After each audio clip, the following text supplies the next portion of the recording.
Welcome to another episode of Electric City Television's Roundtable Discussions. I'm your host, Travis Prince, and today our guest is Kim Fetzko. Hey, Kim, how's it going? Okay, it's nice to be here. Thank you for inviting me. Well, thank you for coming to chat with me. So normally with the show, I just always ask my guests to tell us a little bit about yourself, your educational history, and where you're from and things like that. Sure. So I was born in a tiny town in Berks County, Pennsylvania Dutch country, town of 800 people. So I was ready to go to the big city, which is where I went to college. And I went to University of the Arts, where I met my husband, who was from Dunmore. So that's how I ended up a transplant up in this area. But we've been here now about 16 years. That's awesome. And so what do you do professionally? So many of your viewers might have heard my name before because I send out a lot of emails from the University of Scranton. I work in the library, but I'm involved in two programs, the Friends of the Library and the Schemmel Forum. Awesome. Mm-hmm. So how does your art fit into this? If wait a minute. So first of all, what did you graduate in? Your degree is in? So my degree was in illustration. Illustrations. Yes. Okay. So and I did spend a good 25 years doing freelance illustration. Okay. And when the pandemic hit, I decided, I'm not enjoying it as much as I once was. So I think I'd rather pursue abstract painting, which is something that I was always interested in. But, you have people telling you you're never going to make a living. Maybe let's think about, going into teaching or doing this or that. And so I never really gave it the time that I wanted to invest in it. But then illustration just wasn't bringing me joy anymore. So I thought, pandemic time, I'm at home. I have all this time on my hands. So let's give it a go. So after 25 years of being an illustrator, you just didn't find the joy in that anymore and wanted to switch your medium, your artistic style. Yeah. And that led you to the abstract form. And so how long have you been doing abstract art? Since March of 2020. So not very long at all. Wow. So what was the shift? Where did that inspiration come from? Because I don't know, with myself, I feel like I've been creating my certain style for so long. It'd be hard for me to do something totally different from what I'm doing now. Maybe a slight variation or to a certain degree, but to completely jump into what we would consider like a different genre is kind of tough. And so what was that catalyst that initially said, I really want to try something different than my normal illustration techniques? Well, it's funny because I'm such a control freak, like with my artwork normally. And so the illustration fit in really well with that because I was very detail oriented. I was very precise. I did a lot of like realism, but like caricature type realism. But the thing that really didn't interest me anymore was being given the concept and having really no like artistic control over, there were some projects that I would get where they had like the colors even laid out. Wow. Or they would send me the sketch and they're like, well, this is how we want it. And then could you just clean it up and define it a little bit better? So it just wasn't as enjoyable as it initially was. And the industry is changing. Yeah. Like a lot of these magazines are going under or they're going all digital and they're not hiring artists anymore. Yeah. So that, the industry was drying up so that really like the cream of the crop were the ones that were getting, the assignments, which is understandable. And I can definitely understand that because the old saying, if you love what you do for a living, you'll never work a day in your life. But when something, especially a creative outlet, when it feels too much like work and less like creativity, it's definitely not fun anymore. No, it's not. So I can really understand that. I pass up a lot of gigs or commissions just because it's too strenuous or too gridded. It won't allow for my creative liberty. Sure. to do what I want to do with it. And I really just don't like projects like that. I know, and I think like the end result, it's evident in the end result. Like you don't see the artist like No, it's like a stamp, Exactly. stamp, and not Exactly. that flow. So after getting frustrated with the career in illustrations and transitioning into more fluent type of visuals, what was some of your starting points to bridge the gap between illustrations and your abstract art? So I initially started with encaustic painting. So that's like when you use like hot wax. Okay. So it's like you can get paint in different colors. It's hot wax, you put it on, but then you use like a heat element Wow. to fuse it onto, each layer. Is there a special kind of wax for that, or? Yeah, it's definitely, it's just encaustic wax. It's beeswax and a little bit of resin in there to harden up. But I didn't really like having a torch, like a blowtorch, like in my house, because my studio's in my house. And it That's- just made me a little bit nervous. That's So, understandable. yeah, I mean, the smell was amazing, though. If you like the smell of beeswax, like, Oh, you wow. can't go wrong. But so I switched to cold wax a few months later because A, you don't need to heat it, so I didn't need to use the blowtorch anymore. And B, so you mix it with oil paint, and it's just, it's beeswax, but it has a little solvent in it, so it like thickens up your oil paint, and then it also speeds up the drying time. So I always wanted to paint in oils. I just was kind of a traditionalist in that respect. I did do some oil painting when I was in college, and I really enjoyed it. But it was a drying time that always got to me. And I'm an impatient kind of person, so that didn't work well for me at all. Yeah. So the cold wax really started, I gave it a try. And then before I knew it, like I was buying can after can, I was making more and more paintings, and I was really enjoying the process of using it. Was the cold wax, was that the initial medium that you gravitated towards in the beginning, or did you try anything else? Or? So it was really just the wax in general, but it was definitely the hot wax, the encaustic wax, that was first for me. And then after a month or two, what I was doing at that point, I was taking vintage photographs, which is something that I'm passionate about. I'm kind of our family's like collector of all of our old history. And have to document everything. exactly. I keep the family tree. I'm adding to Yeah. it, but I have I was blessed to be gifted some of our old family portraits. Wow. So they're hanging in my house, and I have an old house in Dunmore, so it fits in fine. But so I found some photographs that I did an abstract background for, and then I digitally combined them, got them printed on fine art paper, and then I put wax on top and embellished the wax. So with like some oil paint and some carvings, because you can dig into it because it's a soluble or a solid substance on top of your image. So it was fun to go back in and do some of the things that I love to do, like the fine art, like line work, which is kind of reminiscent of my illustrative jobs. But so it was kind of like the bridge between the two. So it would still had that illustration kind of feel to it with the photographs, but I made it more artistic with the abstract backgrounds. That sounds really interesting. Sounds like a pretty lengthy process with a lot of different parts to it, but I can imagine the end result is just amazing. How do people take to your new style of art when for so long so many people knew you as an illustrator, and now you're doing this completely different thing from your illustrations? What do people think about that? Well, at least in this day and age, it's easier with social media. So I just made a new account. It wasn't any of my illustration work. It was just strictly my abstracts. I've gained a decent following on that now. And since I've been doing it, I've entered a couple juried shows where I was selected. So, that kind of gave me the momentum. I'm on the right track, Yeah, I think. That confidence booster. Absolutely. And that's one of my biggest gripes too with the art world is illustrators aren't taken as serious as some other art forms.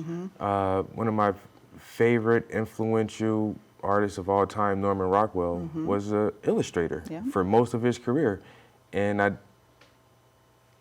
even though I loved his work, I never knew that his illustrations weren't considered like high value art. And it seems really weird that illustrators don't get the recognition or the credit that they deserve for their artistic ability to produce these images. But that's just the art world that we live in.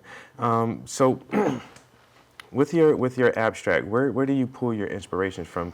Since you haven't been doing it as long as you were doing illustrations, did you look towards other artists for influence, or take any classes or anything like that to kind of get you prepared for this type of style? Well, I am a consummate learner, so I'm always, either doing an online class or looking on YouTube. I mean, you find everything on YouTube. YouTube University. Exactly, exactly. So I did learn a lot about how to do the oil and cold wax, through YouTube initially. But then when I was doing the encaustic work, the first paintings that I was doing, so Jasper Johns, he's a big influence to me. Just his work with like the American flag and things like that, I was always drawn to that. Nowadays, though, it's more with the oil and cold wax. They're more contemporary artists. So they're Jerry McLaughlin and Rebecca Crowell have written a book on it, like the book on oil and cold wax. So I read that, and then I was like, oh, I want to try this, and I want to try this. And then they actually started an online academy last year. Wow. So I joined that, and it's just been great. Like, it's a great learning community. They have a syllabus every semester, or every season they'll go through like different topics. So not only am I still learning about oil and cold wax, but going back to like my roots, I guess, with the like art school feel. Yeah. So I'm learning again about composition, about, value and contrast and all of that, which, over the years of just being given projects after projects and do it exactly this way, you kind of forget about it. Yeah. It's an ever-growing process. Like you say, you never can learn enough. You can always continue to learn more and more. Exactly. And I have to say, it does help that I work in the library, so I have access with all to the source material you can all ever the source want. material is right under my fingertips. So I want to talk about your process of creating your abstract pieces, because I've never worked with wax or acoustics or anything like that. So first of all, this piece, does it have a title to it? It's called The Root of It All. The Root of It All. And that's, I really like that. So initially, what was your concept for this piece? So I have a show coming up at the Wonderstone Gallery in Dunmore. So I was exploring doing like a chakra series with like, a couple paintings in each chakra. And so there would be almost like a spectrum of colors, because you would have, so the root chakra is red, is the color. And then I was planning on going through like all of them. And I still might do it, but I get pulled in different directions, and I kind of, it's hard for me to settle on one like topic. But for these paintings, I actually did a couple for the root chakra. And so it's like, you need to have an open like root chakra in order to be accepting of all the other chakras. To receive, yes. Right. So I've been learning a lot about like pushing through barriers, or like things I'm holding on to in my past and that sort of thing. So this was an exploration into that. And my other chakra that I was really like concentrating on was the communication one, the throat chakra. So like the blue is representative of that. So the two that I struggle with the most are kind of in this painting. And this took like months for me to complete, because I would get to it and then I'm like, I don't know, there's something missing. Yeah. And it's bringing up all these like emotion and past, things that I haven't quite worked through. So this is a very emotional piece for me. The first thing that I can see is the layers in it, and the depth to it, the blue, then the hard yellow lines, and the red encompasses it all. It's just so striking to look at. And the title, you can, like you say, the root of it all, you can see how it grows and comes up through the different layers of the chakras. Now, what do you use? Well, let me ask it this way. You subtract wax from the layers, the previous layer? It's kind of both. Yeah. So it's like this push and pull to make a painting. So this is actually the beginning of a painting. Mm-hmm. So you can kind of see like there's, I use a lot of mark making in the beginning. Mm-hmm. So these are like Marabou art pencils. There's R&F pigment sticks, which are just like oil paint in sticks, if you're familiar with those. So I'll do like some work on that. And it's really just like activating the surface and getting it out and like starting. And then I'll usually like, instead of wasting paint, for the ones that I'm just beginning, I'll just clean my palette with like whatever paint I have left so that you'll eventually see it comes up as an under layer. But then I'll use solvent and go back in so you can see some of like the different layers that are underneath. Yeah. Like this has blue underneath, and then up here there's like a lot of different media, or a lot of different layers in the top portion for sure. But it's like I might go on with like pan pastels and add a layer of just like, you know, a glaze. Yeah. And then I'm like, oh, well, I don't know if I like that. So then I'll go back in with a solvent and then like take it back off. And then you have other layers popping up. And that's what's so amazing about working this way. For me, that always had things planned out. Like, you don't know what's going to happen. The canvas will speak to you itself. Exactly. And tell you what it needs to add. Another detail I see in your work is the line work, almost like scratching, or and it's reminiscent to me of script writing almost, or calligraphy, but very loose and dominant at the same. It's so hard for me to explain how I feel about these markings, but they add this extra to it. This kind of like it shocks me a little bit to see that. What is your train of thought when you start implementing that texture to the canvas? Well, I've always been drawn to paintings that have text in them, but I wanted these to not have anything like literal in them. So it's called asemic writing, and it's resembling writing, but it's not, you know. So you kind of let loose, and like, you know, you're writing as if like you were.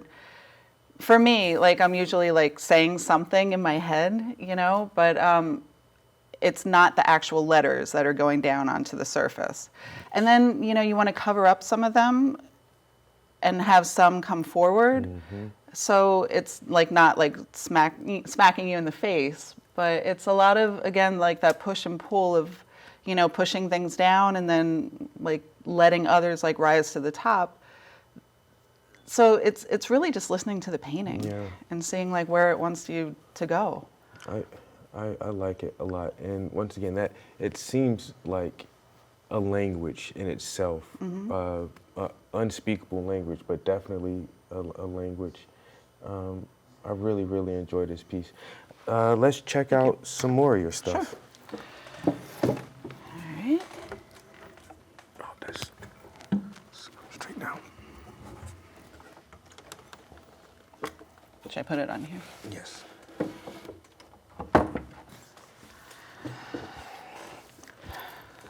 So this one is another one in the Root Chakra series that I was, you know, developing.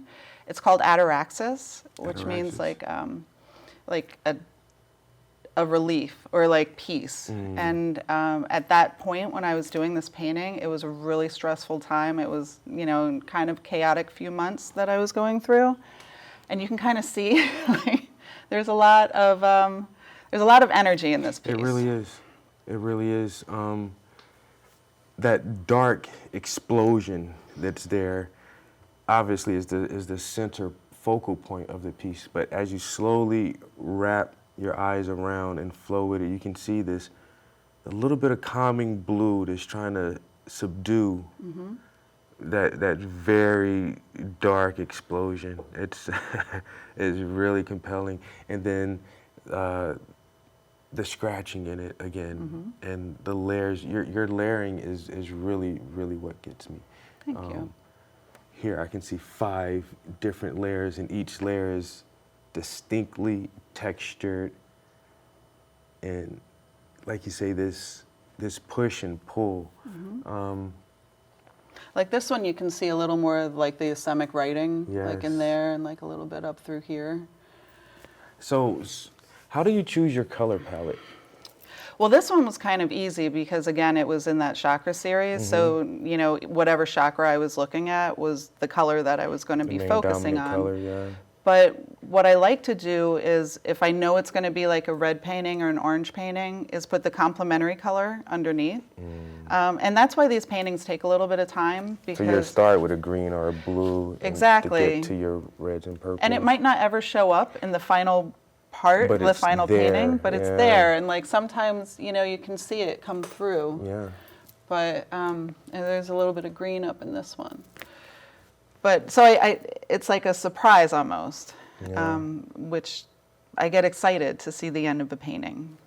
Well, normally do traditional portraiture, and last year I had something I wanted to say, and I couldn't do it with imagery, and so I had to incorporate abstractness to a project that I was working on, and sometimes that's the only way that you can get the emotion out and to make it feel right, and I can feel the emotions in your work. Thank you. It's very powerful. That means a lot. Thank you very much. Let's look at something else. Sure.